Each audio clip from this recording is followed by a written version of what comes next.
What's going on YouTube? This is Jetfire back again for you guys in the video, and today I'm very excited to be ranking the CDL teams before the season starts. We have all of the rosters confirmed. We're able to see what the scrims are looking like, what the game is looking like, and I thought why not put my opinions out and tell you what I think is going to happen for the year. What teams are looking great, what teams may have been not so great this year, or some that might have some challenges along the way. Now, I took the grading from Ben Nassim.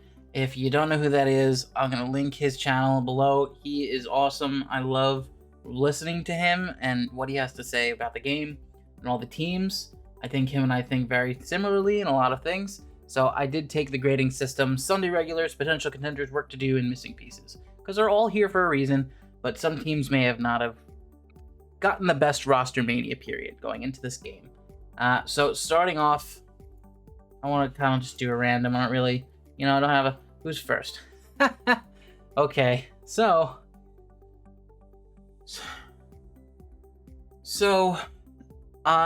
apparently Scump's been frying. Illy, I'm still hesitant that there might still be some problems. Shotzi's gonna be great. Dashy, it really depends on how much he really likes the game, and the game's not doing so great. So, I'm gonna put them at the top of... I want to put them top three.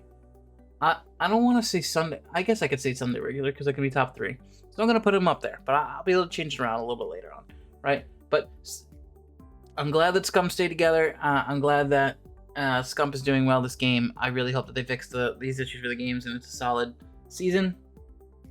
Because if it is, then Optic is going to be a really good contender going into the rest of this game.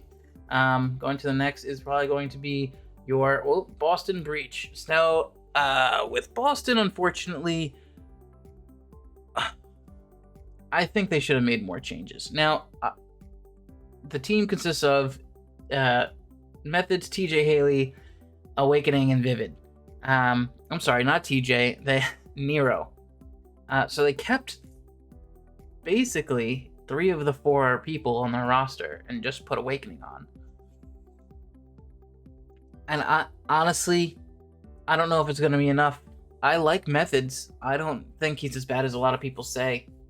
I just don't think that... I mean, Nero has been proving himself, but I just don't think Big Wake and Vivid are the pieces that they need on this team. So, I'm going to have to put them on work to do. I don't think that they're the worst team in the world. I think they'll get certain things done. It's just... Man, I just wish that this team formed differently. Going next, we'll do New York Subliners. Man, yeah, I'm not sold on him. I think post-season with Hydra, he was not phenomenal by any means. And I guess I can't say that because he did do well, but also he didn't do well. And then all the drama came out about him just being a crybaby, and not necessarily being a crybaby because he has his opinions, but also taking something a certain way. Both parties were wrong. Krim should have shut the fuck up and just been an adult and talked in a different manner because he's a younger kid.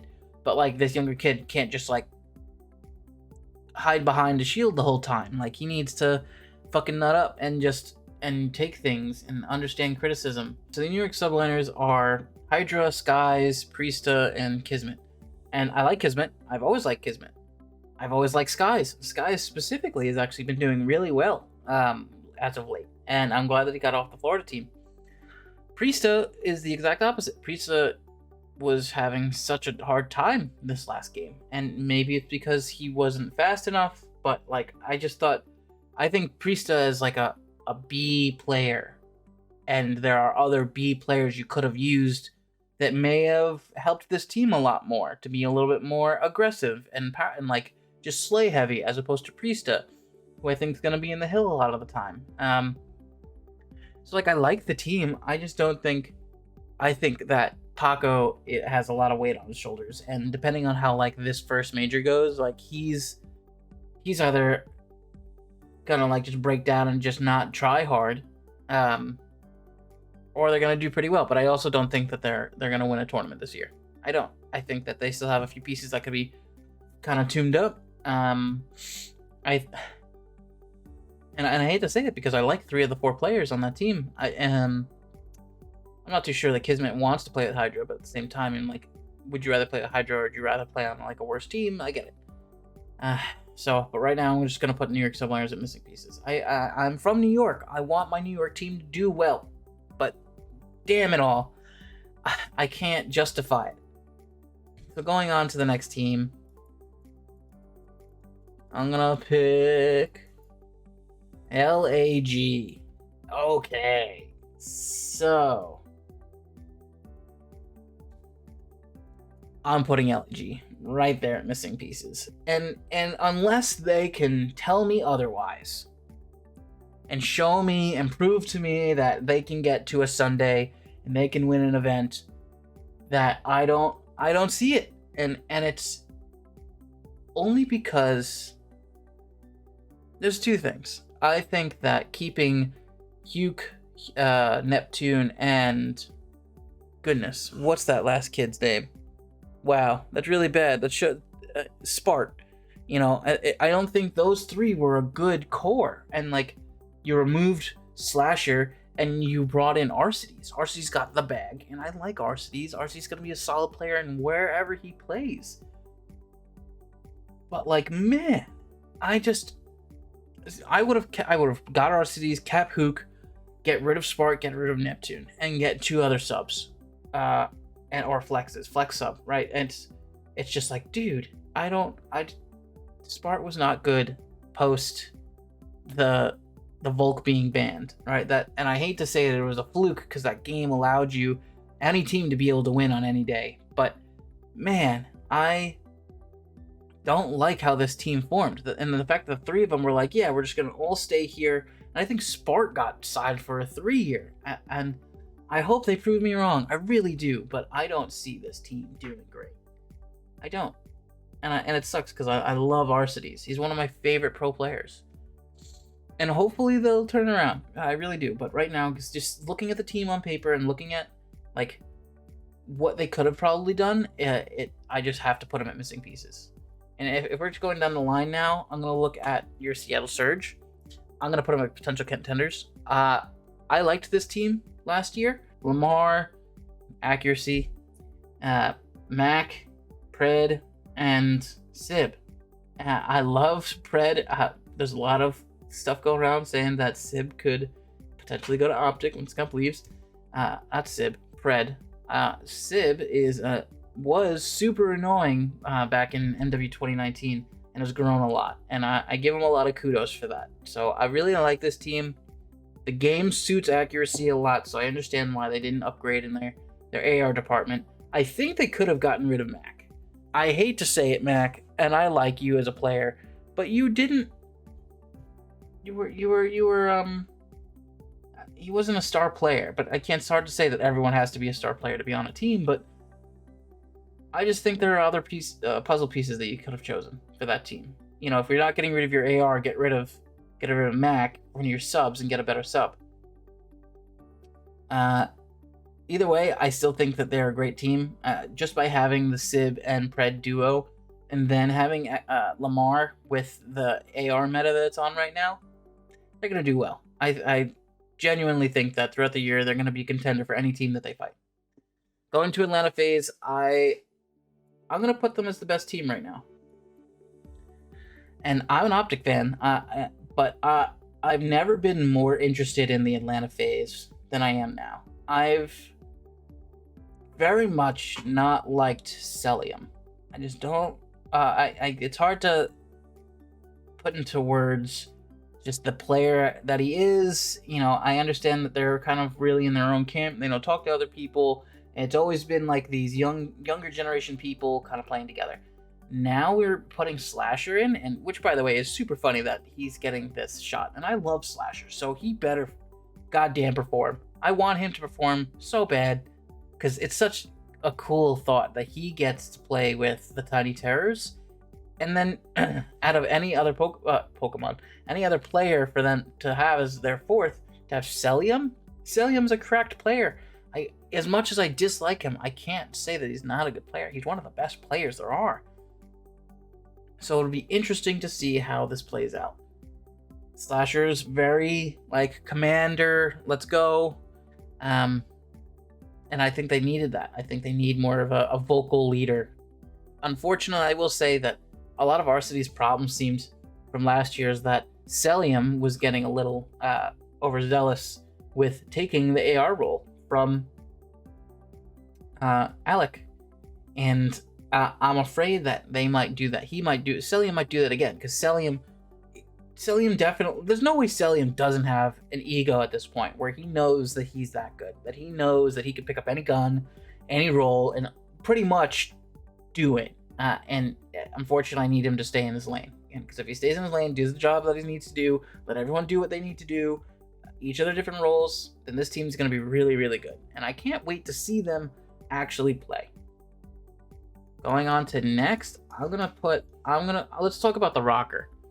I want to put the rocker up there, and I'm afraid that I'm going to be wrong about this, that they're not going to be as good. I like this team. And so when it comes to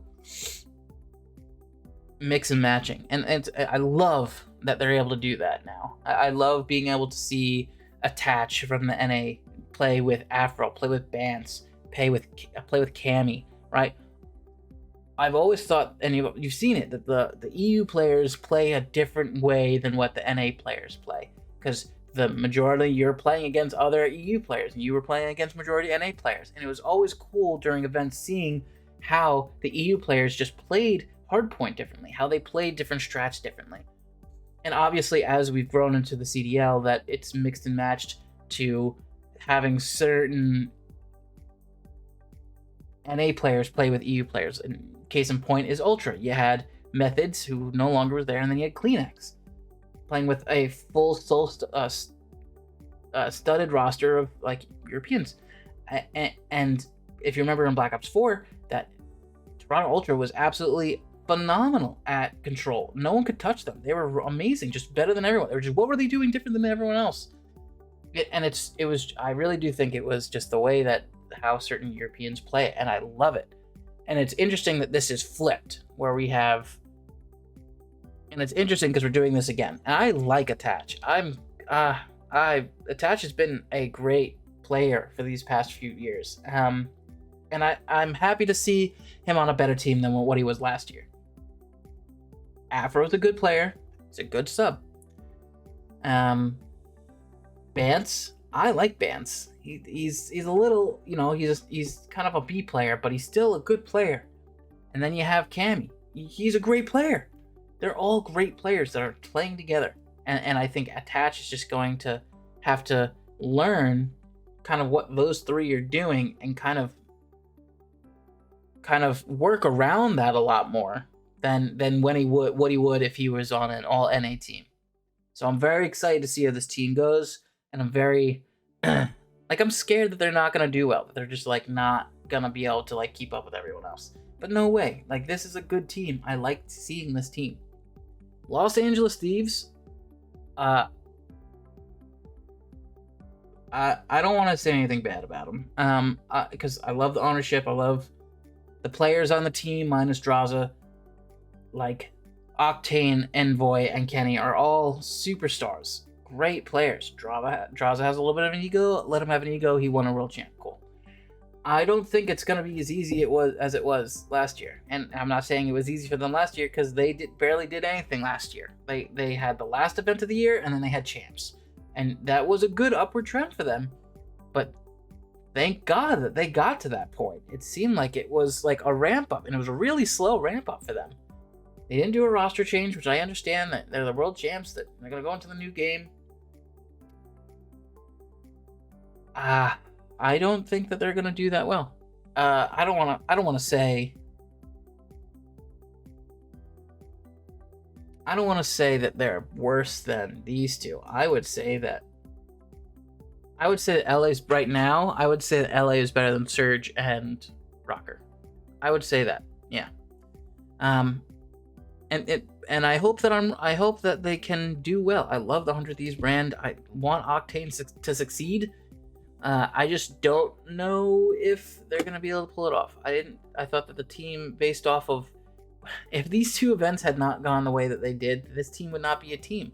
Because they didn't perform most of the time. You can only talk about stuff so much, and then when it's not just done in game for the problems that you're supposed to change, what are we doing? That's just like the definition of madness, doing the same exact thing over and over again, hoping for a different result.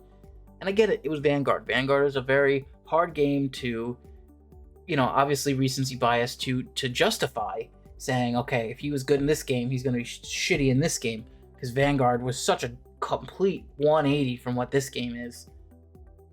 But I have faith in them. I just don't think that. I think they're going to be in a pool of a lot of other harder teams to have to fight. Going on to Toronto Ultra. Oh man, you know what?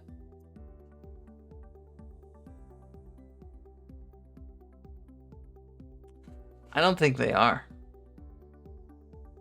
I think they're going to be right there. I think that I like the team.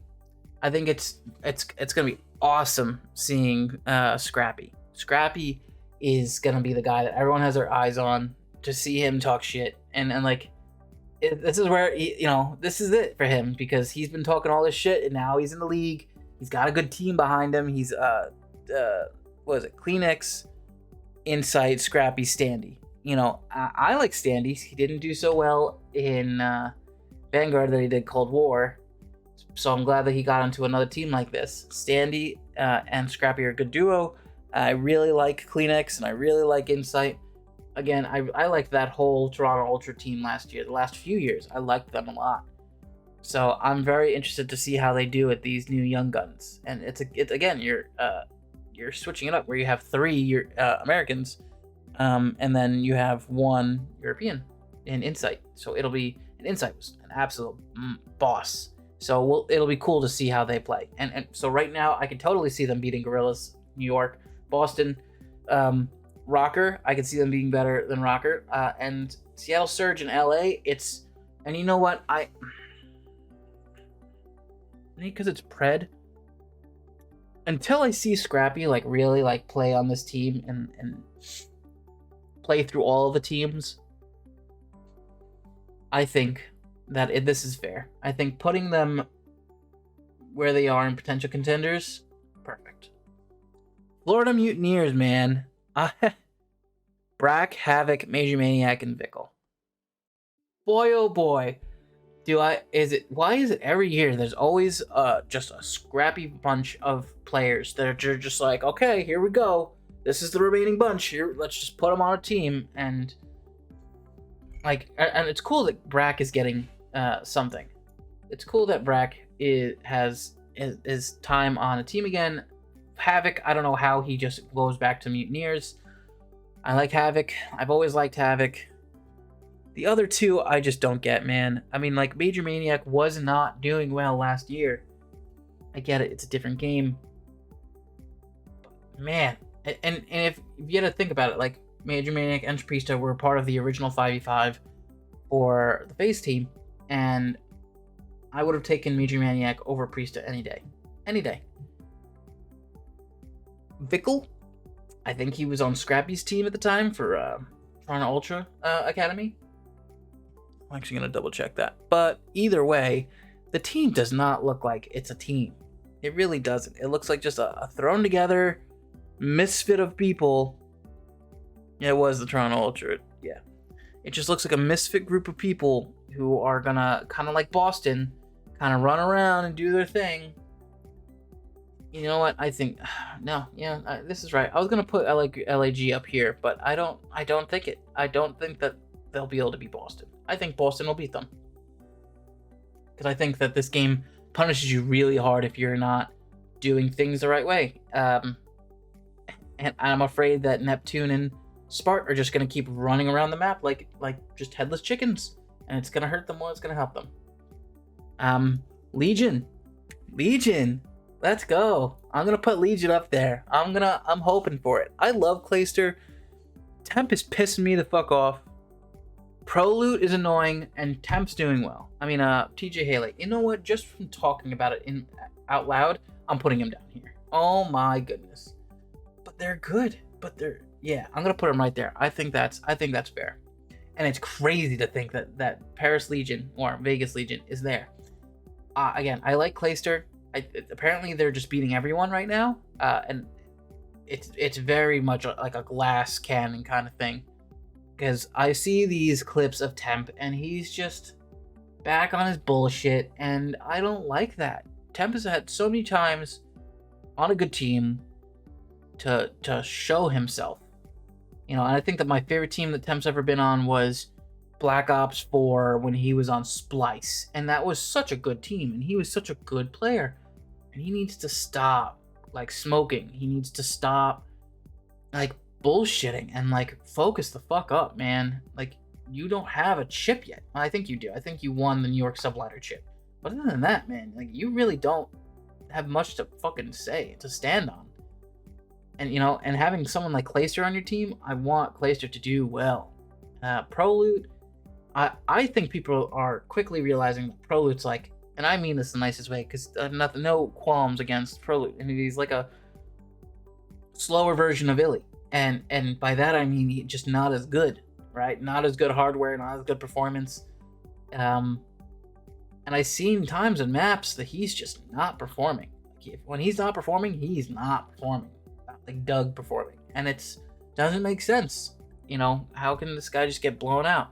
I get it. You're not supposed to be a superstar, go positive every single game, but getting 7 kills in a game and not having the hill time to back it up, it's, and sometimes you think maybe this guy doesn't deserve to be in the league.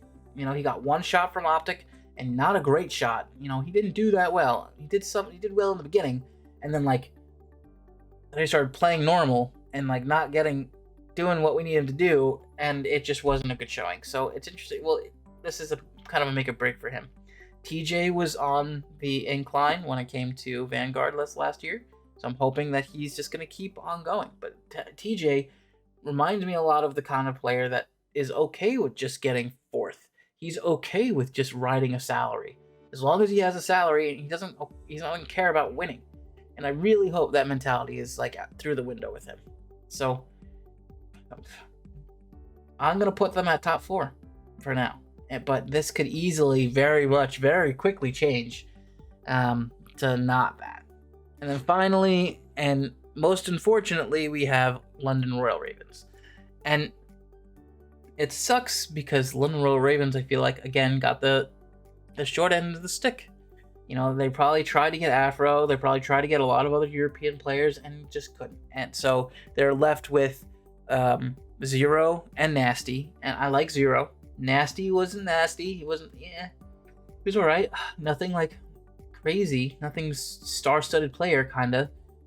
And then Asim went on that team. And I don't 100% understand why he went on that team. And then Paul X went on that team. And I know Paul X doesn't want to be on that team. I know he doesn't want to be on that team. But he's gonna do it just because he's in the league. And same thing with Asim. They're doing it just because they're in the league. This team sucks, man. This team sucks.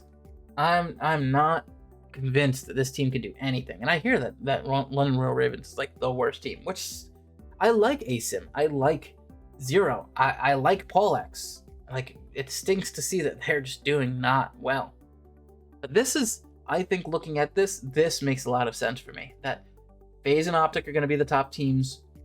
LA and Paris, Vegas are going to be right on their heels, depending on the day. But for Paris and Legion, for Vegas and LA to really get up there, they have to contend with Seattle Surge, Toronto Ultra, and your Rocker. But I think that mid-season for Roster Mania, I think, and depends on how Legion goes, right? But I think these 4 teams that really need to prove themselves that for one reason or another, there could be roster changes going.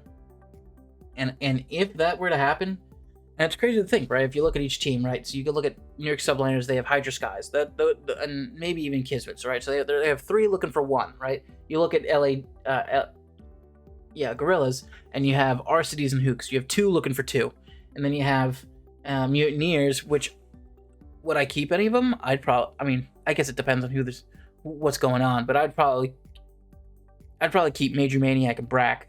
Even though I love Havoc, I think Havoc's better on a different team. This is too much of like a weird S&D team.